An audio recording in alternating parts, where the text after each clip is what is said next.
Across the Atlantic Ocean lies a subtropical oasis that beams of exotic beauty. With its signature pink sand, aqua water, and classic rum swizzle, Bermuda is the gem of the Atlantic. Journey today with the Reinsurance Podcast as we head to this island paradise to take part in Bermuda's annual Risk Summit. Hello, everyone, and welcome to another episode of the Reinsurance Podcast here in Bermuda. I'm your co-host, Jared Lee.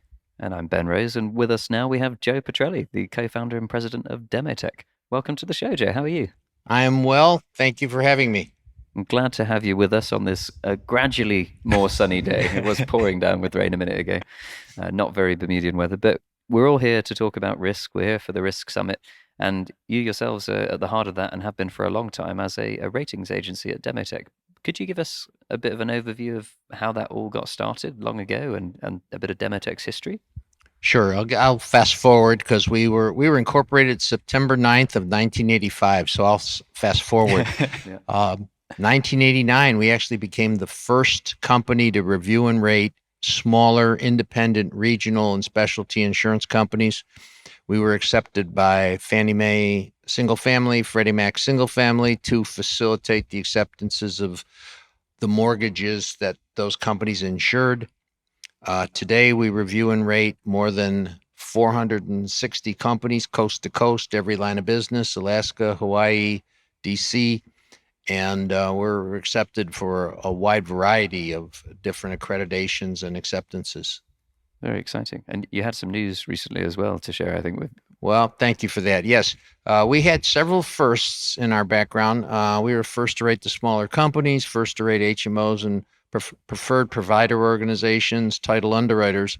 But July 11th, 2022, we started running with the big dogs. We had our registration accepted by the United States Securities and Exchange Commission as a nationally recognized statistical rating organization in the category of insurance companies, which is something that Standard & Poor's, AM Best, Fitch, Moody's, and a few others have.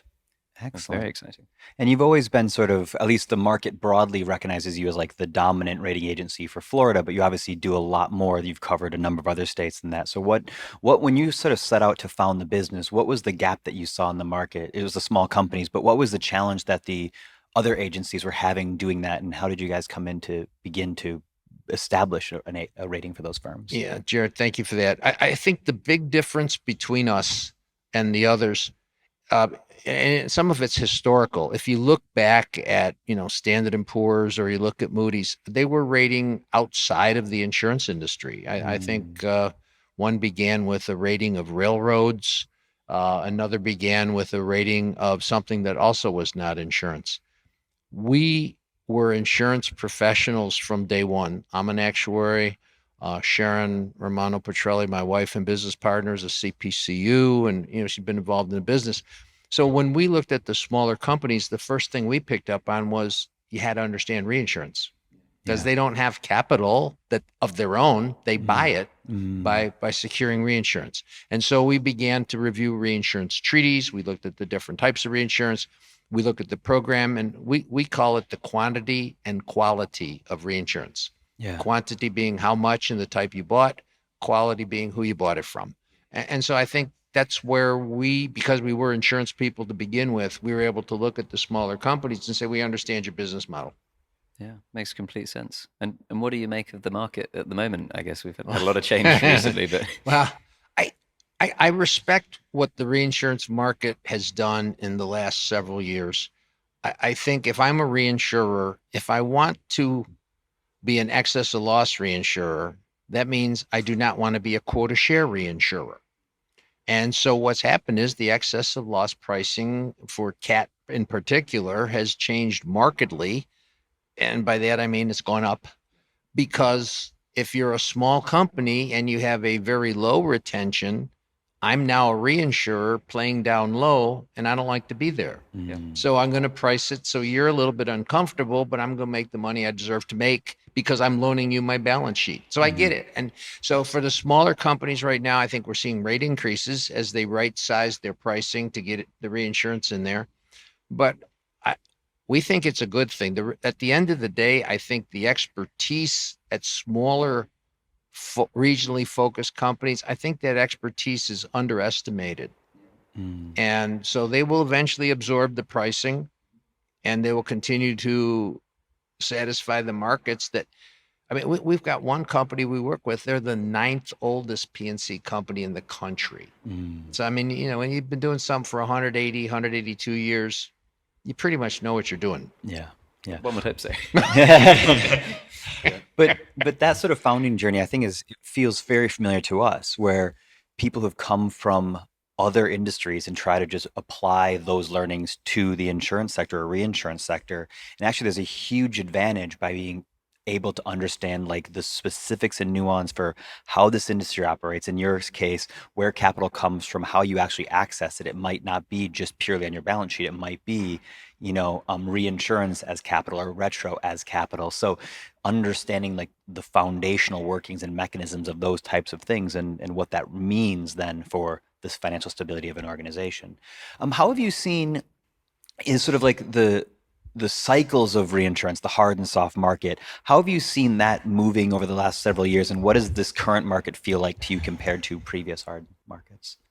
Well, it's funny. It's you look at the hard and soft markets, and I've been in the insurance industry a very long time. I went to the College of Insurance as a work study program, so I've actually been in the insurance industry my entire career. So I've heard about cycles. You read about cycles. This one, to me, feels like it may be the one where lessons have been learned.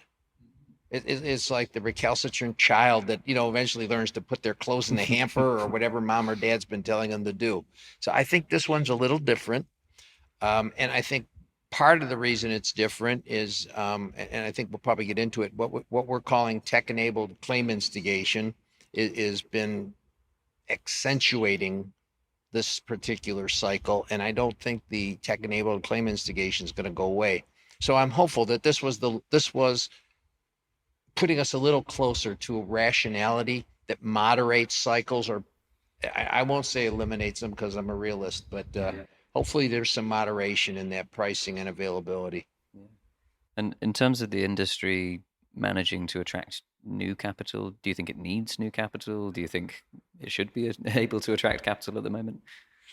Ben, you ask a great question. I think when we discern between capital, I think what we have to understand is you either have the mutual insurance sector, which theoretically policyholders first, or maybe in reality policyholders first, makes it tough for them to attract capital unless they set up a mutual holding company. And then you have the publicly traded companies who are competing for people to purchase their stocks versus the non-insurance stocks. So they have not only a cost to capital, but they also have a return to shareholders that has to be earned. It gets layered on top of that. And then you get the smaller privately held stock companies that are looking for money. But do we need more capital? I think at the end of the day, it depends on pricing, right? I mean, if you got the right price for everything, you don't quite need the extra capital to absorb inadequacy of rates. So I'm saying, I think we've gotten to the point, and I've said this before years ago, I think we've gotten to the point now where there's pricing cycles, but it's not all lines of insurance at the same time. So I think it's dependent on the type of business being written. But all in all, right now, I think the industry's in good shape because prices are where they should be, reinsurance costs are where they should be. Yeah.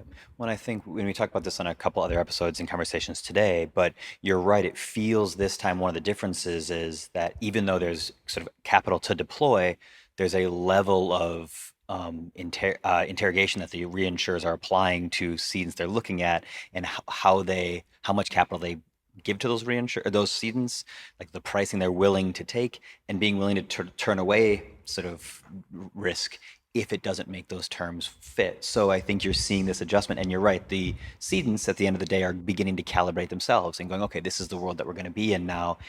And I agree with you. I think the sort of maybe the depth of the troughs and the height of the peaks in the previous cycles will continue, but it'll be muted a bit more. It'll be sort of a bit more of a stable zone that we retain ourselves in, I hope. I hope you're right. I hope we're both right, because at the end of the day, nobody deserves to be, whipshawed like that. It's It's got to moderate. And at the end of the day, that makes it easier for everyone to. Yeah.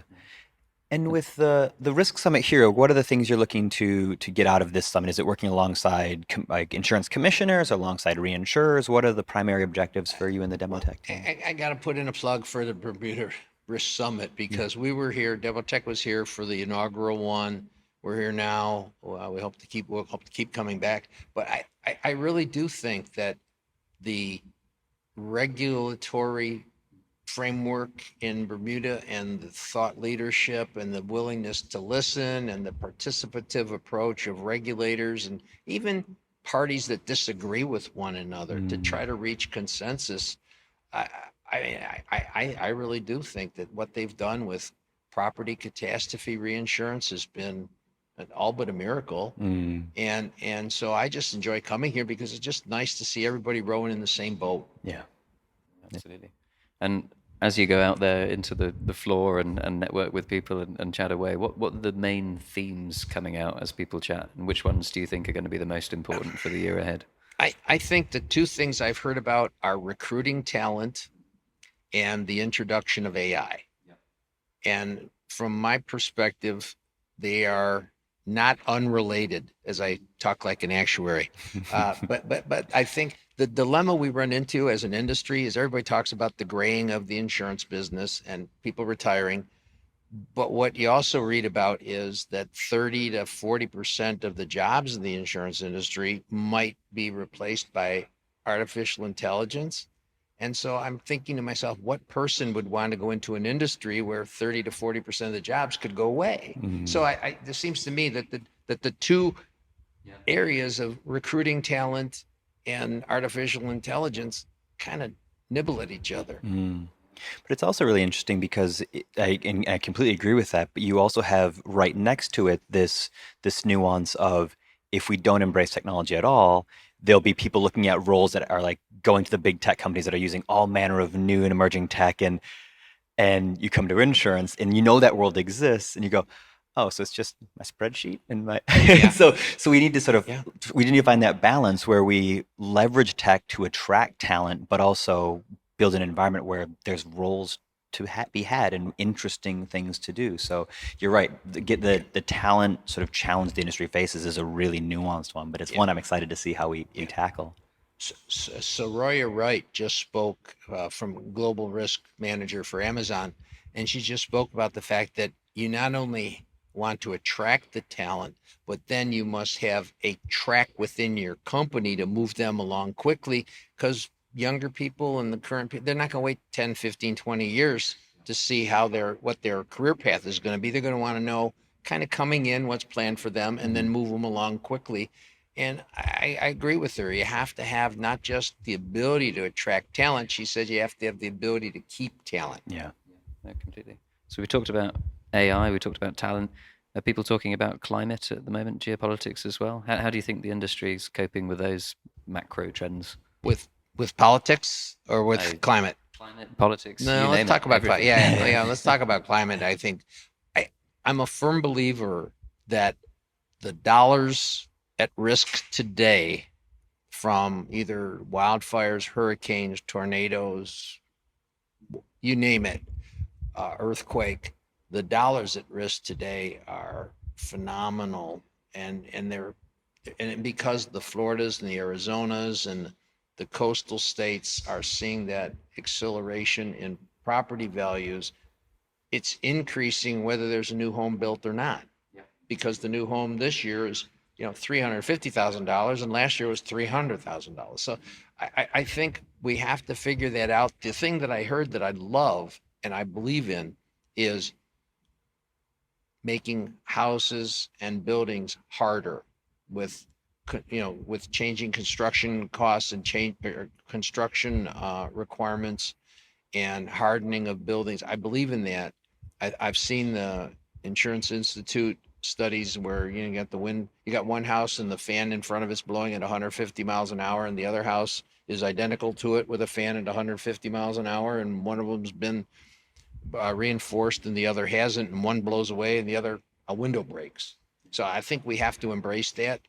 And I think we're reaching the point where the cost of the differential between a hardened facility and an unhardened facility is manageable now in terms of buying that new facility or that new house.